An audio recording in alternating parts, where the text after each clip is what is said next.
આવીએ ભાઈ બધા જરાક આનકોર આગળ વહી આવો તો મને ખબર પડે કોણ કોણ સાંભળે છે એમ. આનકોર વહી આવો બધા. મહેશભાઈ ભાઈ થોડાક આ બાજુ આવો ને. ભાવેશભાઈ આ જગ્યા ખાલી રાખી તમારે. આવો આવો એમાં શરમ થોડી રાખવાની. આપણા ગામમાં ભવિષ્ય નંબર છે, ફટાફટ ફોન કરો, ફટાફટ ભવિષ્યનો ફોન કરો. હાલો. તો આપણે પહેલા તો બધા એકવાર જોરથી જય ઘોષ કરીએ. ભારત માતા કી જય જવાન. આજે ખૂબ ઉત્સાહ અને ખૂબ ઉર્જા સાથે પધારેલા આપ સૌ ડુંગરપુર ગામના ઇટાળાથી આવેલા વડીલો, ચણાથાથી, પાતાપુરથી, વિજાપુરથી, પ્લાસવાથી, અલગ અલગ અનેક ગામમાંથી પધારેલા આપ સૌ વડીલો, આગેવાનો બધાયનો હું બે હાથ જોડીને આભાર વ્યક્ત કરું છું. સૌનું હું સ્વાગત કરું છું. આજે આપણી વચ્ચે ઉપસ્થિત અમારા આમ આદમી પાર્ટીના જૂનાગઢ જિલ્લાના અધ્યક્ષ માનનીય હરેશભાઈ સાવલિયા, અમારા આમ આદમી પાર્ટીના શાનદાર યુવાન અને સંગઠનમાં જેઓ બહુ મોટું કામ કરી રહ્યા છે એવા સૌરાષ્ટ્ર આખાનું સંગઠન સંભાળતા રાજુભાઈ બોરખતરિયા સાહેબ, જેણે આપણને આ વિધાનસભાની ચૂંટણીમાં હૂંફ પૂરી પાડી, આપણને મદદ કરી, આપણા માટે દિવાલ બનીને જેમણે આ ડુંગરપુર જિલ્લા પંચાયતમાં કામ કર્યું એવા ખડિયાના સરપંચ શ્રી કાળાભાઈ ભાદરકા સાહેબ, આપણા જિલ્લા પંચાયતના તાલુકા પંચાયતના પૂર્વ સભ્ય મનસુખભાઈ સાહેબ, અમારી સાથે પધારેલા ખાંભા ગીરના આગેવાન ભાઈ શ્રી જયસુખભાઈ પાગડાલ સાહેબ, આ સિવાય રાજસીભાઈ, અમારા ભૂપતભાઈ ચોરવાડેથી મહેશભાઈ બલદાણિયા સાહેબ, અમારા જામકા બિલખા 2 સીટના તાલુકા પંચાયતના સભ્ય કૈલાસભાઈ સાવલિયા અને પધારેલા સૌ પ્રવીણભાઈ, અમારા મિરાજભાઈ ગજેરા બરડિયાથી બધા. હવે આમાં મારે વાહે ફરીને જોવું પડશે એટલે પહેલા કીધું ભાઈ આવે તો ખબર રહે. અને આ આખી ચૂંટણીની અંદર ચૂંટણી જયારે ચાલુ થઈ અને વાત ચૂંટણી પૂરતી નથી, 2020ની સાલમાં જયારે હું આમ આદમી પાર્ટીમાં જોડાયો ત્યારે ઘણા લોકોએ મજાક મસ્કરી કરી કે તમારાથી શું થાય, તમે નાના માણસો છો, તમે મજૂરી કરો છો, તમને કોઈ રાજકારણની ખબર નથી પડતી, તમને કોઈનો ટેકો નથી, આ અવડી મોટી પાર્ટી છે, અવડી મોટી સરકાર છે, તમને ખાઈ જશે, તમારા જીવવાનું કાંઈ ન આવે, છાનામાના ધંધે વળગો. આવી ટીકા ટિપ્પણી, આવા મેણા ટોણા 2020માં હું જયારે નવો આમ આદમી પાર્ટીમાં આવ્યો ત્યારે મેં સાંભળ્યા હતા. એટલે એક તો આપણી ઉંમર બહુ નાની હોય, ઉપરથી આપણે ગરીબ પરિવારના હોઈએ, ઉપરથી આપણને કઈ રાજકારણમાં કોઈ ટેકો ન હોય, અને આપણે રાજકારણમાં જઈએ એટલે મેણા ટોણા આપણને અપમાનિત કરવા, તારાથી કાંઈ નહીં થાય, તારી પાર્ટી હારી જશે, તારો ઉમેદવાર હારી જશે, હાલ તું ફલાણા ભાઈ ભેગો પૈસા અપાવી દઉં, આવી રીતનું આપણે યારે વર્તન કરે. એટલે રાજકારણનું કામ કરવું એ અઘરું તો છે જ, પણ એમાંય હાવ નવી પાર્ટીમાં જવું, ગરીબ ઘરમાંથી હોય અને રાજકારણમાં જવું, એ તો બહુ અઘરી વાત છે. પણ એટલું અઘરું હોવા છતાંય આપણા ગામના યુવાનો ભાવેશભાઈ બાંભણિયા, સદામભાઈ સીડા, મયુદ્દીનભાઈ, અમીનભાઈ, અરમાનભાઈ, અકીબભાઈ, રફીકભાઈ, ઇરફાનભાઈ અને જેટલા આગેવાનો છે બધાને હું લાખ શુભેચ્છાઓ આપું છું, આભાર એમનો વ્યક્ત કરું છું દોસ્તો, કે ભાવેશભાઈના નેતૃત્વમાં આ યુવાનોની ટીમે બહુ મોટું કામ કર્યું છે. કેમ કે રાજકારણમાં તો પેથી ગયેલા માણસો છે, એટલા બધા વર્ષોથી રાજકારણમાં છે કે એમ સમજે છે કે રાજકારણ કરવું એ માત્ર અમારો હક છે, હવે તમારે આમાં આવવાનું નહીં. ડોક્ટર બાબા સાહેબ આંબેડકરે સંવિધાન બનાવ્યું અને કેટલી સરસ વ્યવસ્થા એમાં થઈ. જેમ મનસુખભાઈએ કીધું કે વડાપ્રધાને એક મત આપી શકે અને ડુંગરપુર ગામમાં મજૂરી કરતો માણા એક મત આપી શકે, તો વડાપ્રધાનની બરાબરમાં ગરીબ માણસને મૂકવાનું કામ ભારતના સંવિધાનના માધ્યમથી બાબા સાહેબ આંબેડકરે કર્યું. પણ દોસ્તો, જે નેતાઓ આવ્યા એને મનમાં એવું ફૂસું ભરાઈ ગયું કે ભલે એક મત તો વડાપ્રધાન આપે ને એક મત ગરીબ આપે, પણ વડાપ્રધાન તો કોઈ રૂપિયા વાળો જ બની કે ગરીબ થી કાંઈ નહીં થાય એવી માન્યતા હતી. આ વિસાવદર વિધાનસભાની ચૂંટણીમાં મારા જેવો એક ગામડાનો ગરીબ પરિવારનો જુવાનીઓ ચૂંટણીમાં ઉમેદવાર થઈને ઉભો રહી ગયો અને સંકલ્પ કર્યો કે જે ધારી છે ઉપરવાળા એ થાહે, પણ હવે પાછું પગલું ભરવાનું થતું નથી, જે હોય તે ભલે હોય. અને અમે નીકળી ગયા, ગામડે ગામડે ગયા, અનેક યુવાનો, વડીલો, આગેવાનો, સમાજના નેતાઓ બધાએ મદદ કરી, બધાએ આગળ આવ્યા, બધાએ જોયું. અને તમે જુઓ કે એક તરફ આખી સત્તા, એક તરફ આપણા જેવા નાના ગરીબ માણસો. અંતે વિજય કોનો થયો? કયો મને, કોનો વિજય થયો? એક બાજુ સત્તા, એક બાજુ જનતા. સત્તા કોઈ દિવસ મજબૂત ન હોઈ શકે, સત્તા બળવાન ન હોઈ શકે. બળ હંમેશા જનતાની અંદર હોય છે. જનતાની તાકાત છે એ મોટી તાકાત છે દોસ્તો. પણ આપણે આપણી તાકાત ભૂલી જઈએ તો, આપણને જ આપણી અંદર કેવડી મોટી શક્તિ છે એ ભૂલાઈ જાય તો નબળો માણસ પણ આપણી ઉપર ચડી બેસે.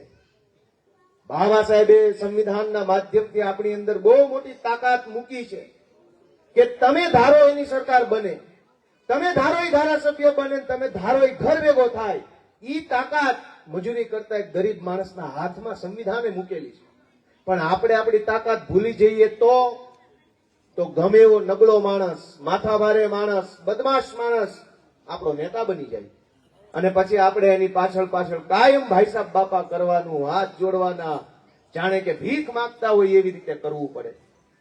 પણ આ ચૂંટણીની અંદર વિસાવદર વિધાનસભાના લોકોએ, જેમાં ડુંગરપુર, બિલખા, વડાલ, ભેસાણ, વિસાવદર, હજારો લોકોએ આખા ગુજરાતને એક સંદેશ આપવાનું કામ કર્યું છે.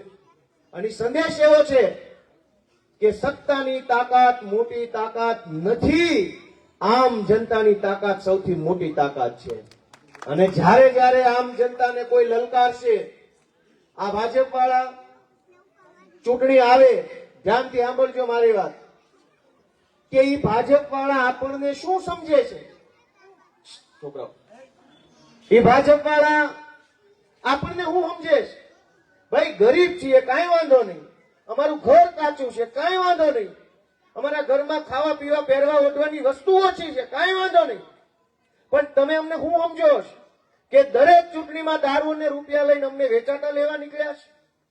ઈ લોકો આપણને શું સમજે છે? દરેક ચૂંટણીમાં ભાજપના માણસો દારૂ વેચે, પૈસા વેચે. આપણે નક્કી કરવાનું છે કે ઈ આપણને સમજે છે હું કેમ ઈ દારૂ લઈને રૂપિયા વાળાના ઘરે નથી જતા, આપણા ઘરે જ કેમ આવે છે? એનો અર્થ એવો થયો કે આપણને શું સમજે છે કે આ બે પેક મારી જાય મત દઈ દેશે એમ. દોસ્તો, હું યુવાનોને વિનંતી કરું છું કે સંવિધાનથી તાકાત તો મળી છે આપણને, પણ આપણે જ આપણી તાકાત ભૂલી જશું તો કોઈ ક્યારેય આપણો ઉદ્ધાર થવાનો નથી. નેતા બદલાશે, પાર્ટી બદલાશે, સરકાર બદલાશે, મંત્રી બદલાશે, પણ આપણી પરિસ્થિતિ ક્યારેય નહીં બદલાય જો આપણે જાગૃત નહીં બનીએ તો. પરિસ્થિતિ બદલવી હોય તો નેતા બદલવાની જરૂર નથી. પરિસ્થિતિ બદલવા માટે આપણા વિચાર બદલવા પડશે, આપણી આંખ ખોલવી પડશે. અને આપણી આંખની સામે જ્યાં ખોટું થતું હોય ત્યાં ખોખારો ખાઈને બોલવું પડશે, ભાઈ આ ખોટું છે, હું ભલે ગરીબ હોઉં પણ ખોટું છે. એ બોલતા આપણે શીખવું પડશે દોસ્તો. આ બધા યુવાનોને તો હું વારંવાર રિક્વેસ્ટ કરીશ કે હાલો હવે બધા આપણે ભેગા મળીને એક ક્રાંતિની શરૂઆત કરીએ. તમે જુઓ કે જે માણસ મજૂરી કરે છે એની ત્રીજી પેઢી મજૂરી કરે છે. મારી વાત સાચી છે કે ખોટી છે? 3 પેઢીઓ સુધી આપણી દરિદ્રતા ન ગઈ? આપણે મહેનત કરવામાં શું બાકી રાખ્યું? અહીં બેઠેલા કોઈ માણસે કામ ચોરી નહીં કરી હોય જીવનમાં. સવારે જાગીને વહેલા જાગીને ટિફિન બનાવે, બેન્યું છોકરા બોકરાને ખવડાવે, ઘરમાં હોય એટલા માણા ટેમ્પામાં ભરાઈને બગસરા સુધી મજૂરી કરવા વયા જાય છે. મહેનત કરવામાં એક વસ્તુની પાછી પાની નથી કરી. આપણી બહેન્યું, આપણી માયું, આપણા ભાભલા, આપણા દીકરા ઘરમાં હોય એટલા માણસો સવારથી સાંજ સુધી મજૂરી કરે. કાળા ધોમ તડકાની મજૂરી, વરસાદમાં મજૂરી, ટાઈટમાં મજૂરી, રાતે મજૂરી, દિવસે મજૂરી, વાર તહેવાર હોય તોય મજૂરી. ત્રણ પેઢીથી મજૂરી કરીએ છીએ તો નળિયું કેમ નથી બદલાતું? આ વાત આપણા દિલને હલાવી નાખવી જોઈએ, આપણા મનને ભામ જગાડી દેવી જોઈએ કે 3 પેઢીથી મજૂરી કરીએ છીએ કેમ નળિયા નથી બદલાતા? કેમ કે નેતા ચૂંટણી ટાણે આવે છે અને એમ સમજે છે કે આને પીવડાવી દો 500 આપી દો એટલે મત આપી દે. દોસ્તો, આપણે બધાએ જાગૃત બનવાનું છે. નેતા છેતરવા આવશે, પણ ચૂંટણી પછી તમે મને જવાબ આપો કે ચૂંટણી પૂરી થાય એનો મહિનો ન થયો એ પહેલા તમે કેટલા ધારાસભ્ય ડુંગરપુરમાં જોયા છે? ડુંગરપુર વાળા હોય જ કેજો, જોયા કોઈ દી? ધારાસભ્યને જોયા ગાબડા ગામમાં જ ન જોયા હોય, પણ પડખેથી ન જોયા હોય. તમારા મતથી જે માણસ ધારાસભ્ય બને એ માણસને તમે નજીકથી જોઈ નથી શકતા. વાત સાચી કે ખોટી? કામ કરે કામ ન કરે, સારું થાય મોડું થાય એ તો પછીનો મુદ્દો છે. આ લાગે છે કેવો, આ બોલે છે કેવું, આનો વાણી વ્યવહાર કેવો છે, આવરો જાવરો કેવો છે, ખાનપાન શું છે, એ જાણવા નથી મળતું દોસ્તો. પણ જેમ તમે છો એમ હું છું. તમને એમ લાગે કે અમે ગરીબ પરિવારમાંથી છીએ, પણ હું તમારી જેમ એક નાના ગરીબ પરિવારમાંથી આવતો છોકરો છું. અમે હિંમત કરી, પગલું ભર્યું અને પાછું પગલું નહીં ભરવાનો સંકલ્પ કર્યો ને ત્યારે આજે તમારા બધાના પ્રેમના કારણે મારું આખા ગુજરાતમાં માન સન્માન વધ્યું દોસ્તો. તો તમે તમારી તાકાતને ઓછી ન સમજો. આપણે લાચાર છીએ એવું ક્યારેય નહીં માનવાનું. આપણી પાસે જે શક્તિ છે ને એ ભલ ભલાને નમાવી દે એવી શક્તિઓ આપણી પાસે પડેલી દોસ્તો. અને તમે જુઓ કે અહીંયા 50 વર્ષના વડીલો બેઠા છે, 60 વર્ષ વાળા બેઠા છે. કોઈ દી જોઈ છે આવી ચૂંટણી? હોય એવું કેજો, કોઈ દી જોઈ છે બેન્યું? ચૂંટણી આવે તો જ્ઞાતિના નેતાઓ આવે એ તો બધું જોયું હતું આપણે કે આ વાંધો નહીં ભાઈ, આપણી જ્ઞાતિના આગેવાન આવ્યા છે, ઓલી પાર્ટીમાંથી આવ્યા, આમાંથી આવ્યા. ક્યાંક દારૂ વેચે, ક્યાંક પૈસા વેચે, ક્યાંક કુકર આપે, ક્યાંક લુગડા આપે, ક્યાંક જમવાનું આપે, ભજીયા આપે, એ બધું જોયું હતું. પણ આ ચૂંટણીમાં જિંદગીમ નો જોયું હોય ને એવું આવ્યું. અટક પ્રમાણે નેતા આવતા હતા, જ્ઞાતિ નહીં, અટકવાય. તમે કયા અટકના મત આવે વધુ? કે ઇટાલિયા, એટલે તરત ભાજપમાંથી એક ઇટાલિયન નેતા આવે છે. તમારે અમારું જોવાનું છે. તમારું ને અમારું જોવાનું છે. અમરેલી થી આવે ડુંગરપુરમાં આવીને કે અમારું જોજો. હવે ચૂંટણી ડુંગરપુરમાં, જોવાનું અમરેલી વાળાનું. એને કહેતાય શરમ ન આવી. હું સાચું બોલું છું ખોટું? રાજકોટ થી, વંથલી થી, કેશોદ થી એ રીતના ગુંડાઓએ આમ જો જે કઈ ડાક વાળવાની કોશિશ કરી છે એની વાત જ જવા દો. એટલા ગુંડા આવ્યા અહીંયા. તમે ચૂંટણી લડતા હતા કે યુદ્ધ લડતા હતા?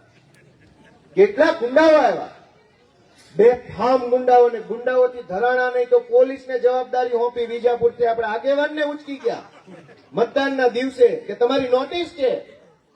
કાં ભાઈ ખુલ્લેઆમ દારૂ વેચવા વાળાને તો કોઈ દી નોટિસ ન આવી. આમ આદમી પાર્ટીમાંથી બૂથમાં બેઠો તો નોટિસ કેમ આવી? અમે નથી જાણતા. પણ દોસ્તો, હું તમને એવી વિનંતી કરું છું કે આપણે આપણો આત્મા જગાડવો પડશે.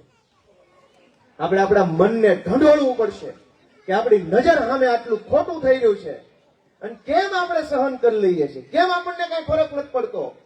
કેમ આપણે બધું મૂંગા ટગર જોયા કરીએ છીએ? ક્યારેક તો મનમાં ઝટકો લાગવો જોઈએ કે એ ભાઈ આમ ન હોય આમ. ક્યારેક તો આપણા મનમાંથી એવો શબ્દ નહીં નીકળવો જોઈએ.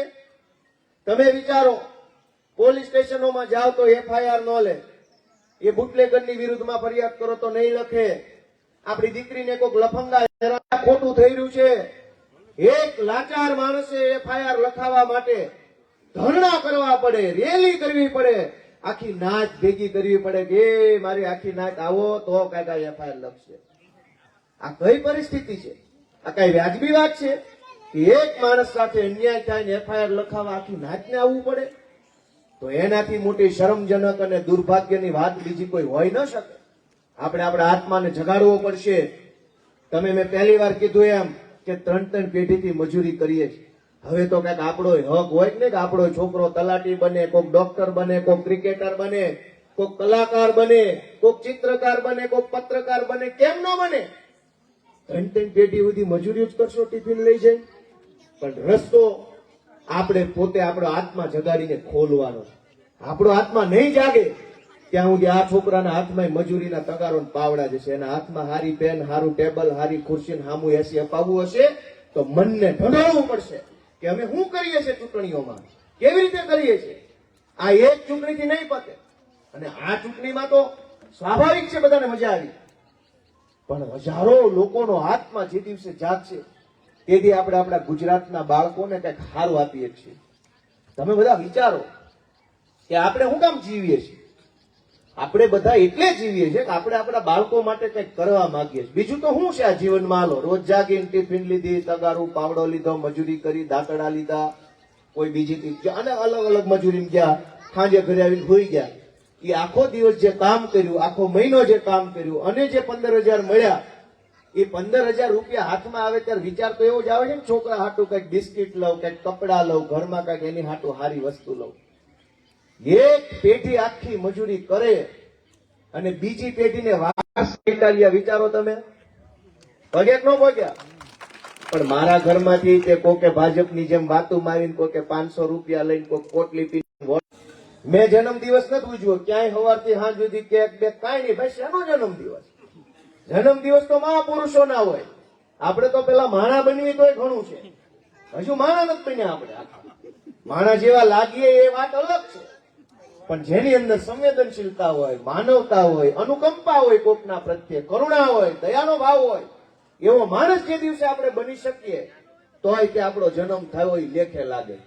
આજે મેં જન્મદિવસ નથી કાંઈ આજની તારીખમાં ઉજવો, પણ હવે આ ભાવેશભાઈ ની બધાએ મને અત્યારે કીધું કે ભાઈ આ કંઈક આયોજન ગોઠવું છે. હવે એની લાગણી છે એટલે મારે નાય નથી પાડવી, પણ મારી રીતે મેં કાંઈ નથી ગોઠવું. પણ હું તમને કહું કે મેં આજે 2 દવાખાનાની મુલાકાત લીધી. એક તમારા ડુંગરપુરના પીએચસી સેન્ટરની અને એક વિસાવદરના સીએચસી, જે અત્યારે એસએચડી સબ ડિસ્ટ્રિક્ટ હોસ્પિટલ એસડીએચ થઈ ગયું છે.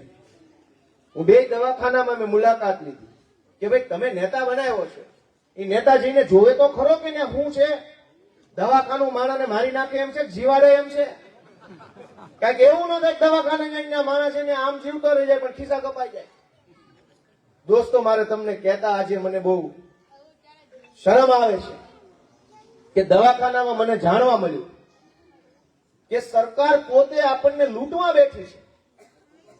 અત્યાર સુધી પેલા આયુષ્યમાન ભારત કાર્ડ આપ્યા છે બધાને.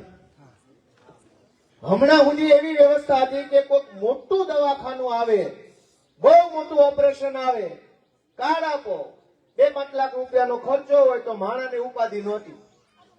હવે આ લોકોએ શું કર્યું ચાલુ? મેં અત્યારે ડુંગરપુરમાં વાત થઈ, વિસાવદરમાં વાત થઈ, આખા ગુજરાતમાં એને નવું ચાલુ કર્યું ભાજપ વાળાએ કે તમને ઝાડા ઉલટીનો રોગ થાય, તાવ તરીઓ નાનો મોટો આવી જાય, કોકને કઈક શરદી ઉધરસ થઈ જાય, કોકને કઈક કૂતરું કવડી જાય, કોકને કઈક ઢોર સિંગરું મારે પડાઈ દે, પાડી દે, 2 ટાંકા આવે.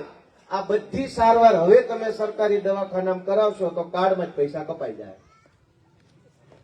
એનો અર્થ શું? એનો અર્થ એમ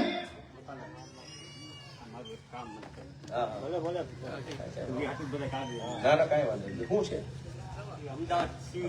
એટલે શેને લગતું? કયા રોગનું? મગજની દવા નહીં, એટલે રોગ શું છે આપણે દર્દીને? મગજનો રોગ છે. તમારે તો તમને તમારું જ છે. અત્યારે શું પ્રોબ્લેમ છે? એમઆરઆઈ કરાવવાનું બાકી છે સરકારી દવાખાના ક્યાં? અમદાવાદમાં.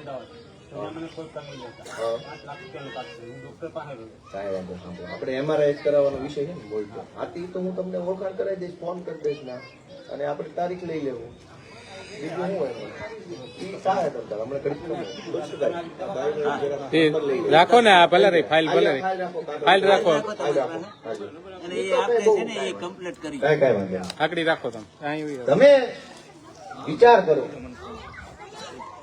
કે પહેલા સરકારી દવાખાનામાં તમે જાઓ, કૂતરું કવડ્યું હોય તો મફત દવા હતી, કોઈને ઝાડા ઉલટી હોય તો મફત દવા હતી, કોઈને તાવ તરીઓ આવે તો મફત દવા હતી.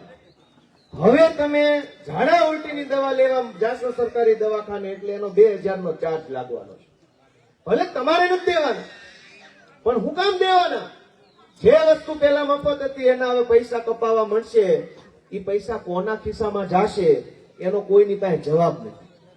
ડોક્ટરોના પગાર ઓલરેડી ઉધારેલા છે, દવાઓ આવે છે, પંખા, લાઇટ, એસી, મશીન બધાનો ખર્ચો થઈ ગયો છે. ખર્ચાનું પેમેન્ટ ચૂકવાઈ ગયું છે સરકાર તરફથી. તો આપણી પાસેથી હું કામ પૈસા લેવાના? આજે આ બે વસ્તુ મને જાણવા મળી. એક તરફ ગરીબ માણસ છે, સાંભળજો ધ્યાનથી. એક બાજુ એક ગરીબ માણસ હોય જેમાં ભાઈ ઉભા થયા, નાનું એવું દવાખાનું આવે, આખી જિંદગીની મૂડી ખર્ચાઈ જાય એમાં એક દવાખાના, તોય કોઈ હાથ ન પકડે, કોઈ આપણી વાત ન સાંભળે, કોઈ આપણે હારે ન આવે. એક બાજુ આ લોકો કરોડો રૂપિયા આપણી કલ્પના બાદના રૂપિયા વાપરી નાખે છે, અને છતાંય આપણે લાચાર બનીને જોયા કરીએ છીએ ટગર ટગર કે જે થાતું એ ભલે થાતું, આપણે શું. મિત્રો, હું તો વિનંતી કરવા માટે આવ્યો છું, તમારા દીકરા તરીકે, નાના ભાઈ તરીકે, ધારાસભ્ય તરીકે નહીં. કેમ કે ધારાસભ્યની તો વેલિડિટી 27 પૂરી થઈ જાય, પણ દીકરાની વેલિડિટી આજીવન રહી, કોઈ દી પૂરી ન થાય. એટલે હું વેલિડિટી પૂરી થઈ જાય એવો માણસ બનીને આવ્યો નથી. મારે ક્યાંય નથી જવું. જે ગામમાં ગયો ને કીધું ધારાસભ્યની 5 વર્ષની વેલિડિટી હોય, પૂરી થઈ જાય, પછી કેમ જવું? પણ ભાઈ બનીને આવો તો ભાઈ તો ભવો ભવનો ભાઈ હોય, એનો સંબંધ કોઈ પૂરો ન થાય. મારે અહીંયા દીકરા તરીકે, ભાઈ તરીકે હું આવ્યો છું. હું તમને વિનંતી કરવા આવ્યો છું કે તમે મારું માન સન્માન વધાર્યું છે આખા ગુજરાતમાં, એ બદલ હું આપ તમામનો ઋણી છું, તમારો બધાનો આભારી છું. અને ધીમે ધીમે અલગ અલગ ગામડાની મુલાકાત લઈ, પ્રશ્નો જાણી, નાના માણસના પ્રશ્નો, વેપારીના પ્રશ્નો, કર્મચારીના પ્રશ્નો, વંચિત વર્ગના પ્રશ્નો, બધા પ્રશ્નો ઉપર ધીમે ધીમે હું રજૂઆત કરી રહ્યો છું. તમે બધા જોતા હશો કદાચ થોડું થોડું ફેસબુક ઉપર. અને એટલે તમારા બધાનો વિશેષ સાથ સહકાર મળે એવી હું આશા રાખું છું. દોસ્તો, આ ચૂંટણીની અંદર એક તરફ તમે જુઓ તો આ લોકોએ કશું જ બાકી ન રાખ્યું. એટલી બધી હદે દાદાગીરી, એટલી બધી હદે ગુંડાગીરી, એટલી હદે એટલું બધું કર્યું કે એની વાત જવા દો.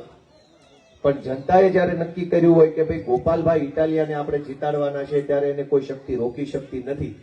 એટલે તમે જે કર્યું એના કારણે આખું ગુજરાત જાગૃત થઈ ગયું છે. ગામો ગામ એવું કે છે જો કામ નહીં કરો વિસાવદર વાળી થાય એમ છે. હવે જ્યાં હોય ને માણા ભેગું થઈને એમ કે છે કે હારા એમ સીધા નહીં હાલે, આને વિસાવદર વાળી કર્યું છે. દેશી ભાષામાં પેલા એમ કેતા કે ભાઈ આ સીધો ને આને ભાઠાવાળી કરવાની છે. એટલે વિસાવદર વાળી નો અર્થ એવો છે ભાજપને ભાઠાવાળી કરવાની છે. અને એ તમે અહીંથી નવો રસ્તો બતાવ્યો છે, તમે કેળો બતાવ્યો છે કે આ કેળે હાલો તો બધું હરકું થાય. દોસ્તો, તમે બધાએ ખૂબ સારું કામ કર્યું છે. વિશેષમાં છેલ્લી 2 વાત કે એક તો આપણે અહીંયા ડુંગરપુર ગામમાં ઉભા હોઈએ અને દાનવીર ભામાશાહ પેથલજી બાપાને યાદ ન કરીએ તો એ વ્યાજબી વાત નથી. એમણે આ મલકનું જતન કર્યું છે, એમણે આ મલકની સેવા કરી છે, આ વિસ્તારના લોકોના સુખ દુઃખની અંદર કાયમ ભાગીદાર બન્યા છે.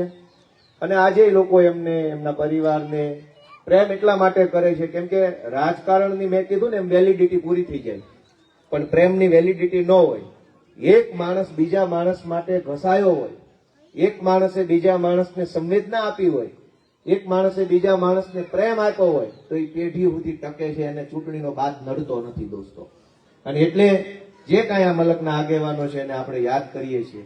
અને હું યુવાનોને વિનંતી કરું છું કે ઘણીવાર આપણા વડીલો, આપણા માવતરો વર્ષો સુધી, ભાઈ સાંભળજો બધા યુવા દોસ્તો, કે આપણા બધાના મા બાપ, આપણા બધાના દાદા દાદી, એ બધા વર્ષો સુધી એક ઘરેડમાં જીવા હોય, જેનાથી બીતા હોય એનાથી કાયમ બીતા રહે, જેનાથી આઘા રહેતા એનાથી કાયમ આઘા રહે, જ્યાં મત આપતા એને આપ્યા કરે. હવે એને એક જિંદગી એક ઘરેડમાં કાઢી નાખી, એક ચીલે હાલતા હાલતા હાલતા એને જિંદગી કાઢી નાખી. હવે એને તમે સમજાવશો તો એ કદાચ સમજે કે નોય સમજે, પણ આપણે સમજવાનું છે. આપણે હજુ કાચા ઘડા છે, એટલે કાંઠો હારો ચડાવવાનો છે. અને એમાં આપણે બધા સમજીએ તો મારી લાગણી એવી છે કે આખા ડુંગરપુર વિસ્તારના જેટલા જુવાની અને રસ હોય એ બધાને ઘણું શીખવાડવું. હું વકીલ છું, તમે બધા ધારાસભ્ય બનાવ્યો છે. પહેલા સરકારી નોકરી કરતો હતો તો કેમ કાગળિયા લખવા, કઈ ઓફિસમાં જવું, ત્યાં જઈને હું બોલવું, કઈ અરજી આપવી, અરજી આપ્યા પછી શું કરવું, ન જવાબ આપે તો શું કરવું, આ ફોર્મ કેમ ભરવું, પ્લોટનું ફોર્મ કેમ ભરવું, ઠરાવ કેમ કરવો, રજૂઆત કેમ કરવી, લેટર પેડિયા, એવું અનેક કામ છે. હું એમ ઈચ્છું છું કે એ કામ બધાને આપણે શીખવાડી દેવું છે. એટલે પછી કોઈ ના ઓછાળું કોઈ રહે જ નહીં, બધાને આવડી જાય એટલે હવ નેતા. પછી એક માણાના ટેકે રહેવું ન પડે. અને એટલા માટે હું બધાને વિનંતી કરું છું કે ભાઈ આગળ આવો. ભવિષ્યના દિવસોમાં આપણે સામુદાયિક પ્રવૃત્તિઓ, કોમ્યુનિટી એક્ટિવિટી જેને કહેવાય, જેમાં રમત ગમત છે, કઈ ઉત્સવો આપણે બધા ભેગા મળીને ઉજવીએ, એ બધી મને અંદરથી ઘણી ધગશ છે. પણ તમારા બધાનો ટેકો મળશે તો આપણે બધા ભેગા મળીને ઘણું સારું કામ રાજકારણ સિવાયનું કરી શકીશું. એટલે મારી ડુંગરપુર વિસ્તારના બધા ગામડાના યુવાનોને વિનંતી છે કે આપણે જુનાગઢમાં એક કાર્યાલય ખોલવાનું છે અને એ કાર્યાલય માટે રાજુભાઈ બોરખતરિયા સક્રિય છે. આપણે જગ્યા બે ત્રણ જગ્યાએ જગ્યા જોઈ રાખી છે અને એને આપણે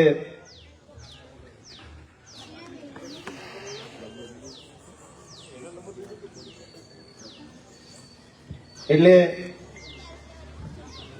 યુવાનો બધા થોડાક સક્રિય રહે, રસ લેવા લાગે, જોવા લાગે. હું તમને બધાને ખૂબ મદદરૂપ બનીશ. તમારે આપણે બધા હારે રહીને કામ કરશું. નહીં આવડે એ શીખશું, પણ તમારે મારી હારે રહીને 2 વર્ષમાં શીખાય એટલું શીખી જવાની દાનત રાખવાની છે. તમને બધાને કેમ લાગે છે એવું કરાય કે ન કરાય?